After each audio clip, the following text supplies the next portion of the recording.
बालाजी सहकारी particle board,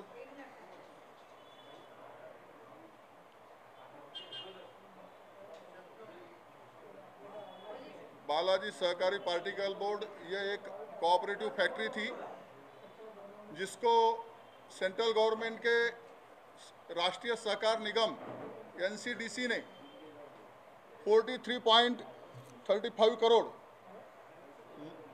loan दिया था। इस कारखाने के 100 एकड़ खेती थी।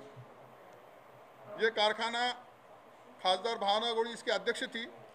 इन्होंने ये कारखाना शुरू नहीं किया और घाटे में दिखा के बाद में उसके ऊपर लिक्विडेटर अपॉइंट किया। लिक्विडेटर खुद ही बन के आए और फिर उन्होंने कारखाना बेचने को निकाला। कारखाना बेचा खुद के पीए को, जिसका कंपनी का नाम था Bhavana agro products and services private limited, Asan गली रिसोड। 7,09,90,000 का ये सौदा था। इसकी रजिस्ट्री एग्रीमेंट कर दिए, कारखाना उनके पोजीशन में दे दिए। वो कंपनी ने उसके बाद में state bank of India say loan लिया, कोऑपरेटिव बैंक से लोन लिया और लेकिन ये जो 7,09,90,000 थे ये पैसे नहीं भरे। ये कारखाना बेचते समय जो निविदाएं निकाली गई, जो प्रकाशित की गई, वो टर्म्स एंड कंडीशन के हिसाब से नहीं की गई। गवर्नमेंट ने कहा था कि Maharashtra economic times, times of India और इंडियन एक्सप्रेस ये कंपलसरी 3 पेपर रखे थे क्योंकि ये स्टेट लेवल की और 7 करोड़ के ऊपर इसका वैल्यूएशन था। इन्होंने हमारे जो लोकल पेपर रहते हैं, कर्ण कर्कश, शिव विचार, सायरन, मोटा आवाज़, छोटा आवाज़, ऐसे 3-4 साप्ताहिक में ऐड दिए और कारखाना उसके नाम से कर दिए और वो पैसे भी अभी तक नहीं भरे। इसलिए हमने रिसोड पुलिस स्टेशन, पुलिस अधीक्षक, हमारे सुप्रिटेंडेंट वाशिम, कलेक्टर साहब, डीडीआर साहब, जॉइंट रजिस्ट्रार सबके तरफ कंप्लेंट की है, सीएम साहब के तरफ, डीजी साहब के तरफ। अभी तक कुछ कार्रवाई नहीं हुई। 19 जुलाई को हमने नागपुर हाई कोर्ट में पिटिशन दाखिल की। हमारे वकील का नाम है एडवोकेट अमोल जलतारे। उसके अंदर नोटिस निकली है और कंप्लायंस मांगा है कोर्ट ने। उसके बाद में हमने केंद्रीय सहकार मंत्री श्री अमित भाई शाह इनके पास कंप्लेंट की है और अगले हफ्ते में हम उनके पास जाने वाले हैं। और हम चाहते हैं कि ये लोकल गवर्नमेंट और लोकल शिवसेना के खासदार होने के कारण महाराष्ट्र की पुलिस या महाराष्ट्र की यंत्रणा इसका तपास सही ढंग से नहीं कर पाएगी। मालक आहे ना, त्यांचा अधिकृत जो पीए होता 1999 ते 2019 आणि तो पीए अधिकृत म्हणजे लोकसभेकडून त्याचा, लोकसभेचा जो पीए असतो खासदाराचा, तो पीए आहे त्यांचा। तो म्हणजे असा नावलेला, म्हणजे असं हे पीए ते पीए तसा नाही। त्याला पगार येत होता 40,000 रुपये आणि जो माणूस पीए आहे 40,000ची नोकरी करते त्याची आर्थिक परिस्थिती भावना गवळीला माहीत नव्हती काय? नक्की माहीत होती। मग 7,09,90,000 देण्याची त्याची कॅपॅसिटीच नव्हती।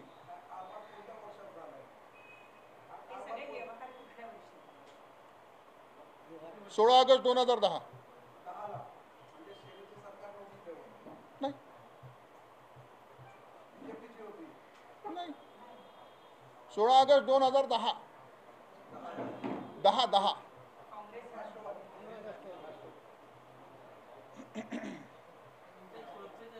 केले, सगळे पुरावे सादर केले।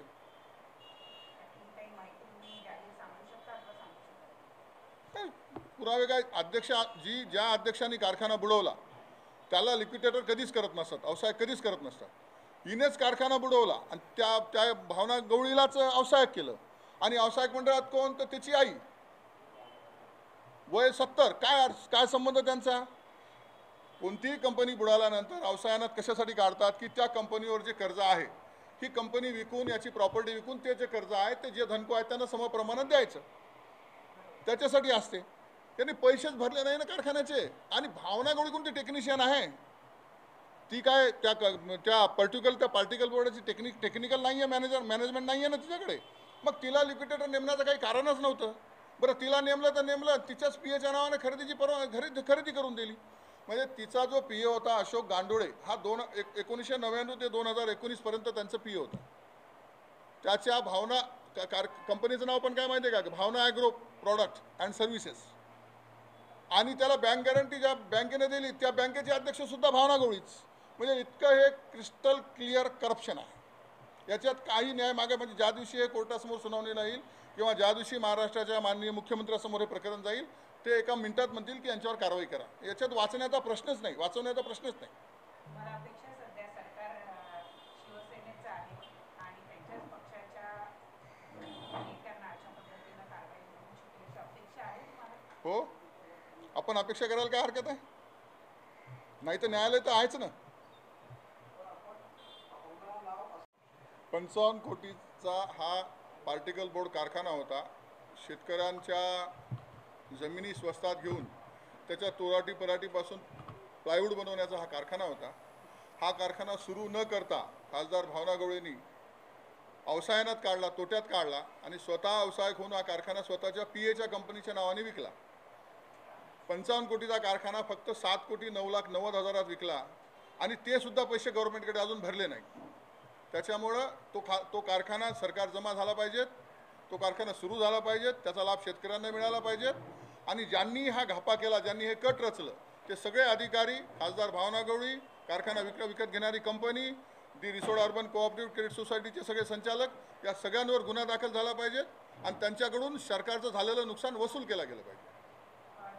ठीक आहे.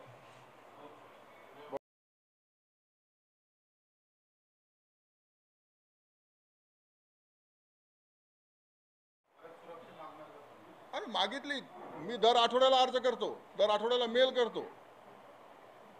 त्यांनी माझे ITR मागितले.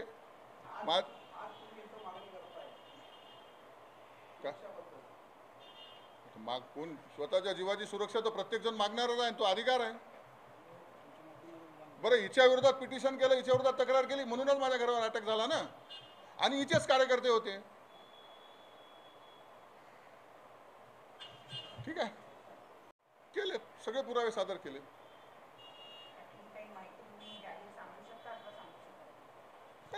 पुरावे काय, ज्या अध्यक्षांनी कारखाना बुडवला त्याला लिक्विडेटर कधीच करत नसतात, अवसायक कधीच करत नसतात.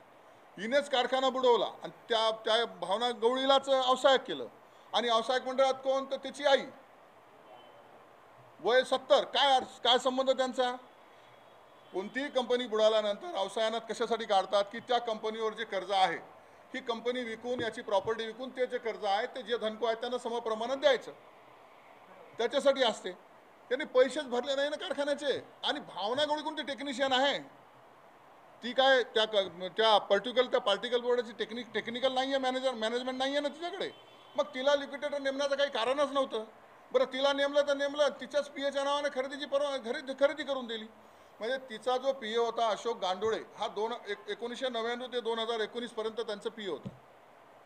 त्याच्या भावना कंपनीचं नाव पण काय माहिती आहे का? भावना ॲग्रो प्रॉडक्ट अँड सर्व्हिसेस. आणि त्याला बँक गॅरंटी ज्या बँकेने दिली त्या बँकेचे अध्यक्ष सुद्धा भावना गवळीच. म्हणजे इतकं हे क्रिस्टल क्लिअर करप्शन आहे. याच्यात काही न्याय मागे म्हणजे ज्या दिवशी हे कोर्टासमोर सुनावणीला येईल किंवा ज्या दिवशी महाराष्ट्राच्या माननीय मुख्यमंत्र्यांसमोर हे प्रकरण जाईल ते एका मिनिटात म्हणतील की यांच्यावर कारवाई करा. याच्यात वाचण्याचा प्रश्नच नाही, वाचवण्याचा प्रश्नच नाही. मला अपेक्षा सध्या सरकार शिवसेनेचं आहे आणि त्यांच्याच पक्षाच्या नेत्यांना अशा पद्धतीनं कारवाई होऊ शकेल अपेक्षा आहे तुम्हाला? हो, आपण अपेक्षा करायला काय हरकत आहे? नाही तर न्यायालय तर आहेच ना. मालक आहे ना त्यांचा अधिकृत जो PA होता 1999 ते 2019. आणि तो PA अधिकृत म्हणजे लोकसभेकडून त्याचा, लोकसभेचा जो PA असतो खासदाराचा, तो PA आहे त्यांचा. तो म्हणजे असा नावलेला, म्हणजे असं हे PA ते PA तसा नाही. त्याला पगार येत होता 40,000 रुपये. आणि जो माणूस PA आहे 40,000ची नोकरी करते त्याची आर्थिक परिस्थिती भावना गवळीला माहीत नव्हती काय? नक्की माहीत होती. मग 7 कोटी 9,90,000 देण्याची त्याची कॅपॅसिटीच नव्हती.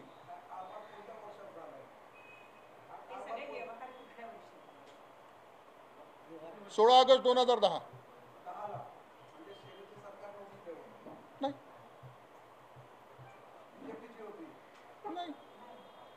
16 ऑगस्ट 2010. 10.